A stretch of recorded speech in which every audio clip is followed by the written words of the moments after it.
Namaskar. Well, friends, I heartily welcome you all to Bhim, Bhashya, my audio-visual podcast series on Dr. Babasaheb Ambedkar. This audio-visual podcast series has 54 short speeches on Dr. Babasaheb Ambedkar, unraveling as many as 25 different dimensions of his multifaceted genius. Friends, this podcast series is focused on Dr. Babasaheb Ambedkar, his thoughts, his actions, his philosophy, and above all, the grand vision that he had shown for our nation as a whole. That is what this podcast series is all about. So let's proceed.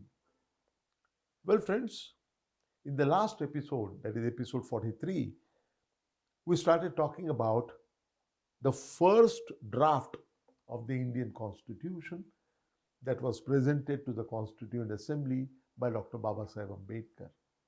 In that episode, which was part A, I covered the salient features of the structure of the proposed constitution as it was embedded in the draft constitution. Now, in the second part of that, in this episode, for the B part of the same speech, same presentation, I'm going to focus on the kind of objections which were raised against the draft constitution and fitting replies which were given by Dr. Babasaheb Ambedkar in Constituent Assembly on the same day, that is on the 4th November 1948. Dr. Ambedkar says, and I quote him, "We have seen the special features of the proposed federation. I will now turn to what critics have had to say about it."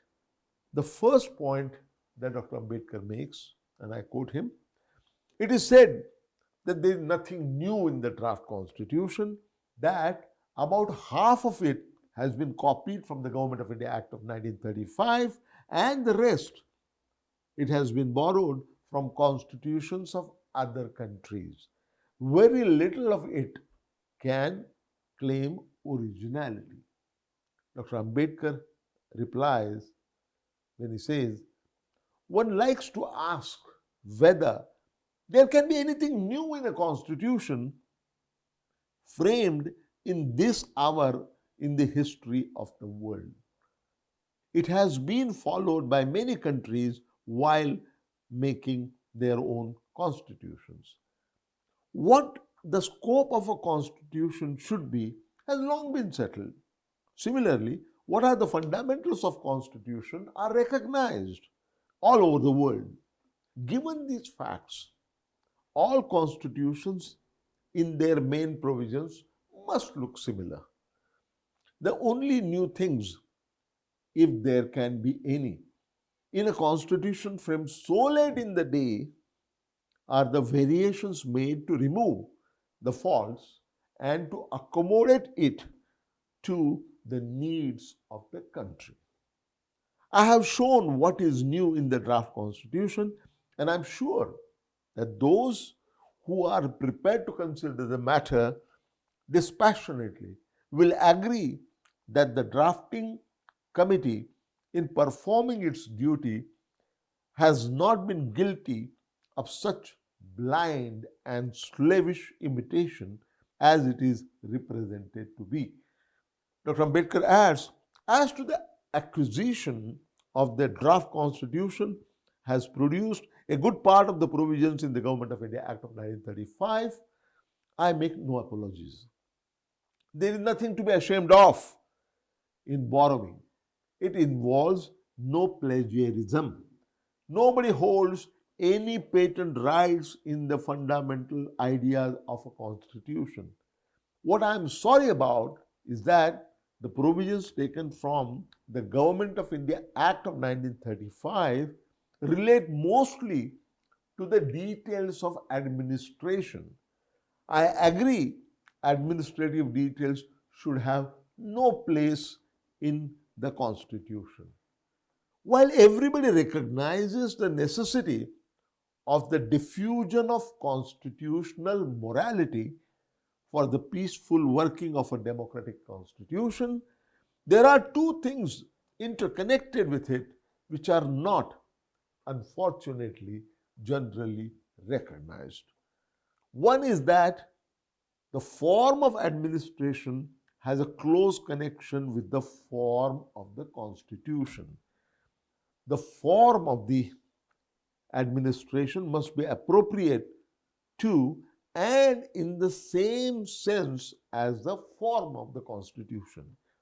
The other is that it is perfectly possible to pervert the constitution without changing its form by merely changing the form of the administration and to make it inconsistent and opposed to the spirit of the constitution.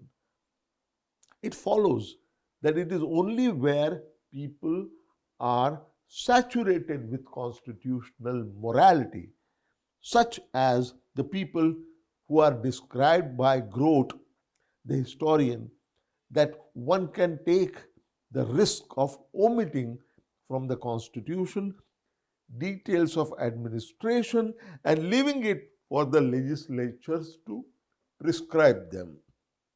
The question is, can we presume such a diffusion of constitutional morality? Constitutional morality is not a natural sentiment. It has to be cultivated. We must realize that our people have yet to learn it. Democracy in India is only a top dressing on an Indian soil, which is essentially undemocratic. Dr. Ambedkar goes on to say, and I quote him again, in these circumstances, it is wiser not to trust the legislature to prescribe forms of administration. This is the justification for incorporating them in the Constitution. Another criticism against the draft Constitution is that no part of it presents the ancient polity of India. It is said that the new Constitution should have been drafted on the ancient Hindu model of a state. There are others who have taken a more extreme view. They do not want any central or provincial governments. They just want India to contain so many village governments. Then Dr. Ambedkar says, I quote him, I hold that these village republics have been the ruination of India. I am therefore surprised that those who condemn provincialism and communalism should come forward as the champions of the village.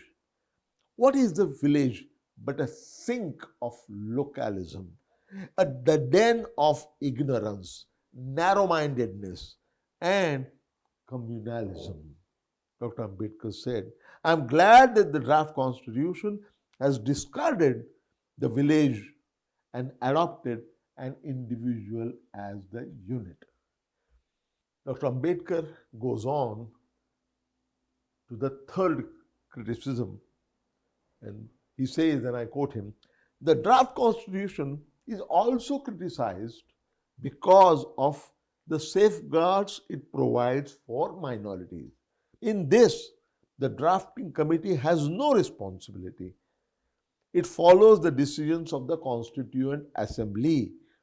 Speaking for myself, I have absolutely no doubt that the Constituent Assembly has done wisely in providing such safeguards for minorities as it has done. In this country, both the minorities and the majorities have followed a wrong path. It is wrong for the majority to deny the existence of minorities. It is equally wrong for the minorities to perpetuate themselves. A solution must be found which will serve a double purpose. It must recognize the existence of the minorities to start with, It must also be such that it will enable majorities and minorities to merge someday into one. The solution proposed by the Constituent Assembly is to be welcomed because it is a solution which serves this twofold purpose. Dr. Ambedkar then goes on to say that to diehards who have developed a kind of fanaticism against minority protection, I would like to say two things.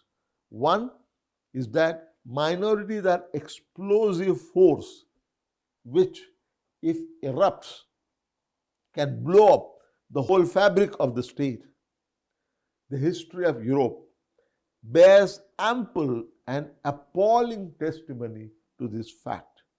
The other is that the minorities in India have agreed to place their existence in the hands of the majority.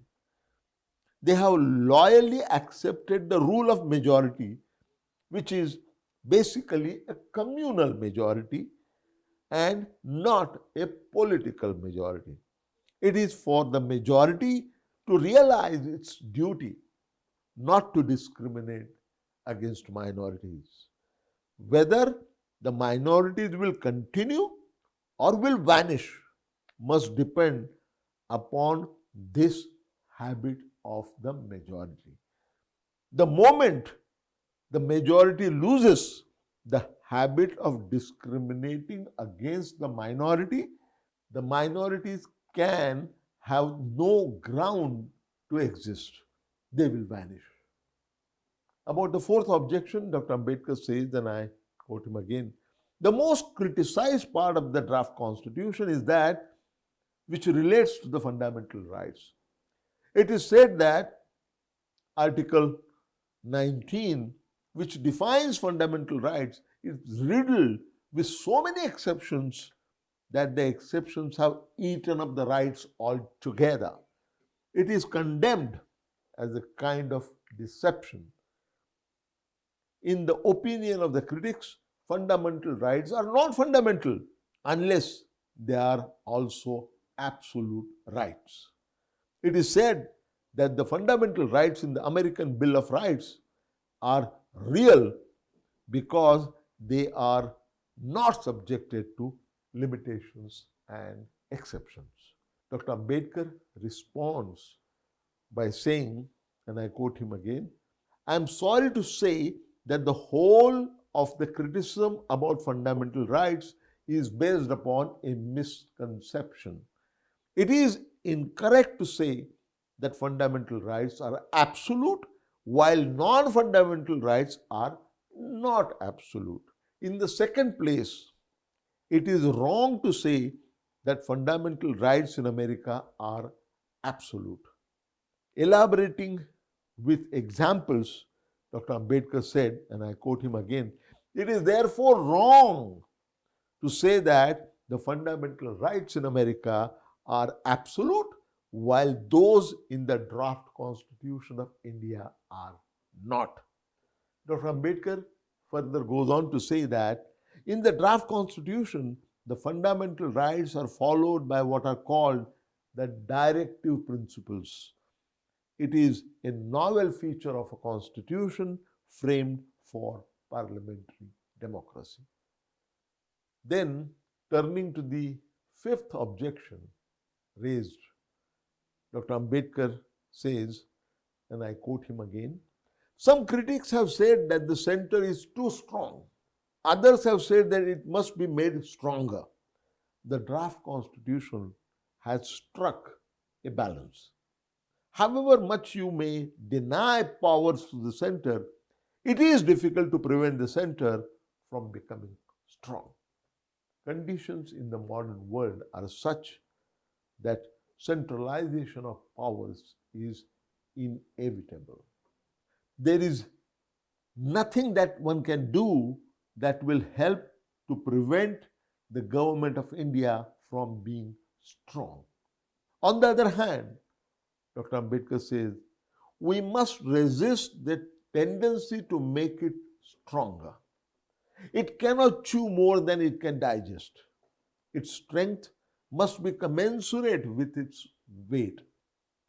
It would be a folly to make it so strong that it may fall by its own weight.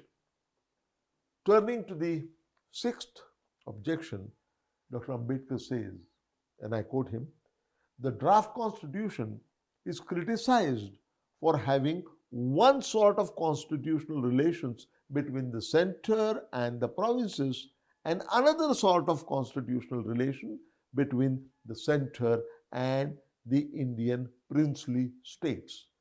The Indian princely states are not bound to accept the state list contained in the draft constitution. They are free to create their own constituent assembly and to frame their own constitutions. All this, of course, is very unfortunate and I submit quite indefensible. This disparity may even prove dangerous to the efficiency of the state. So long as the disparity exists, the center's authority over all India matters may lose its efficacy. For power is no power if it cannot be exercised in all cases and in all places. In a situation such as may be created by war, such limitations on the existence of the vital power in some areas may bring the whole life of a state in complete jeopardy. Dr. Ambedkar goes on to say, and I quote him again, what is worse is that the Indian princely states under the draft constitution are permitted to maintain their own armies. I regard this as a most retrograde and harmful provision which may lead to the breakup of the unity of India and overthrow of the central government. The drafting committee, if I am not misrepresenting its mind, was not at all happy over this matter. They wished very much that there was uniformity between the provinces and the Indian princely states in their constitutional relationship with the center. Unfortunately, they could do nothing to improve matters. They were bound by the decisions of the Constituent Assembly, and the Constituent Assembly in its turn was bound by the agreement arrived at between the two negotiating committees. Dr. Ambedkar goes on to say that on August 15, 1947, we had 600 Indian states, Indian princely states in existence. Today, by the integration of Indian princely states with Indian provinces or merger among themselves, or by the center having taken them as centrally administered areas, there have remained some 20 to 30 states as viable states. This is a very rapid process and progress. I appeal to those princely states that remain to fall in line with the Indian provinces and to become full units of the Indian Union on the same terms as the Indian provinces. They will thereby give the Indian Union the strength it needs. They will save themselves the bother of starting their own constituent assemblies and drafting their own separate constitutions, and they will lose nothing that is of value to them. I feel hopeful that my appeal will not go in vain and that before the constitution is passed, we will be able to wipe off the differences between the provinces and the Indian princely states. Moving on to the seventh criticism, Dr. Ambedkar says, and I continue to quote him, some critics have taken objection to the description of India in Article 1 of the draft constitution as a union of states. It is said that the correct phraseology should be a federation of states. I can tell you why the drafting committee has used it.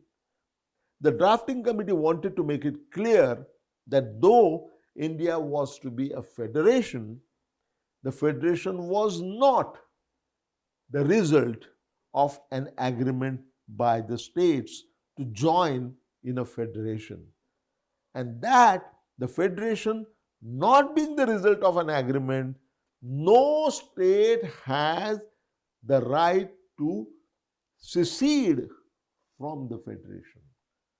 The federation is a union because it is indestructible. Though the country and the people may be divided into different states for convenience of administration, the country is one integrated whole.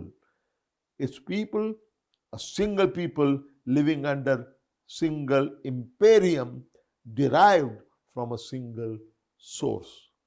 The Americans had to wage a civil war to establish that the states have no right to secession and that their federation was indestructible.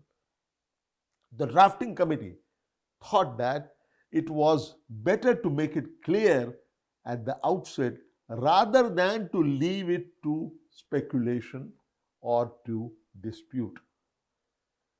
About this eighth objection, Dr. Ambedkar says, and I quote him yet again, the provisions relating to amendment of the Constitution have come in for a virulent attack at the hands of critics of the draft Constitution.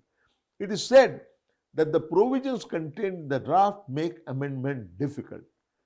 It is proposed that the Constitution should be amendable by a simple majority at least for some years. This argument is subtle and ingenious. It is said that this Constituent Assembly is not elected on adult suffrage, while the future Parliament will be elected on adult suffrage, and yet the former has been given the right to pass the Constitution by a simple majority, while the latter has been denied the same right. It is paraded as one of the absurdities of the draft Constitution. I must repudiate the charge, Dr. Ambedkar said, because it is without any foundation.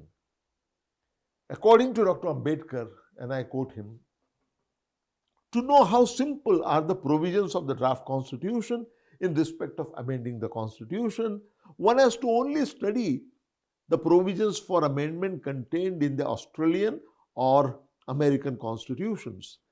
Compared to them, those contained in the draft Constitution will be found to be the simplest ones. The draft Constitution has eliminated the elaborate and difficult procedure such as a decision by a convention or by a referendum. The powers of amendment are left with the legislature, central and provincial. It is only for amendments of specific matters, and they are only few, that the ratification of the state legislatures is required. All other articles of the Constitution are left to be amended by the Parliament. The only limitation is that it shall be done by a majority of not less than two-thirds of the members of each house present and voting, and majority of the total membership of each house. It is difficult to conceive a simple method of amending the Constitution. Then Dr. Ambedkar goes on to hammer out the criticism. He says, the Constituent Assembly in making a constitution has no partisan motive beyond securing a good and workable constitution. It has no axe to grind. In considering the articles of the Constitution, it has no eye on getting through a particular measure.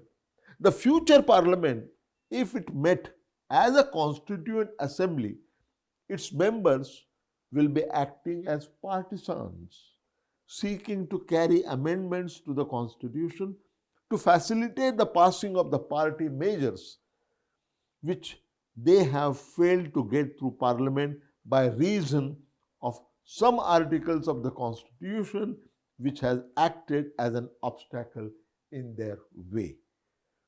Parliament will have an axe to grind while the Constituent Assembly has none.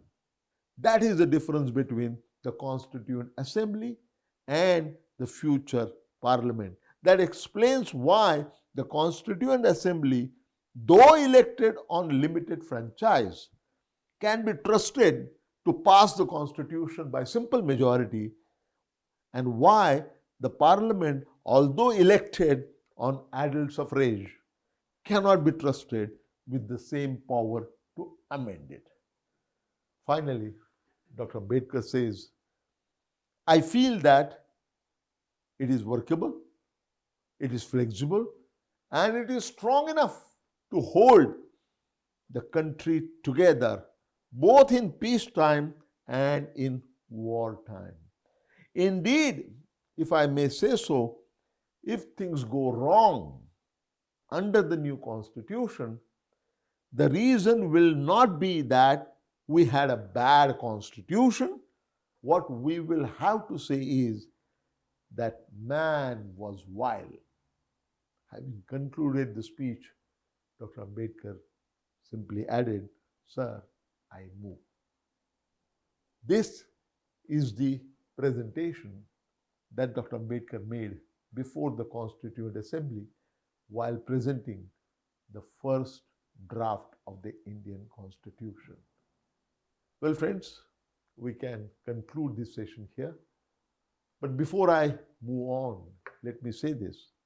If you like this audio-visual podcast series, please like it, please share it, please subscribe to it. So long until we meet again real soon. Thank you. Namaskar.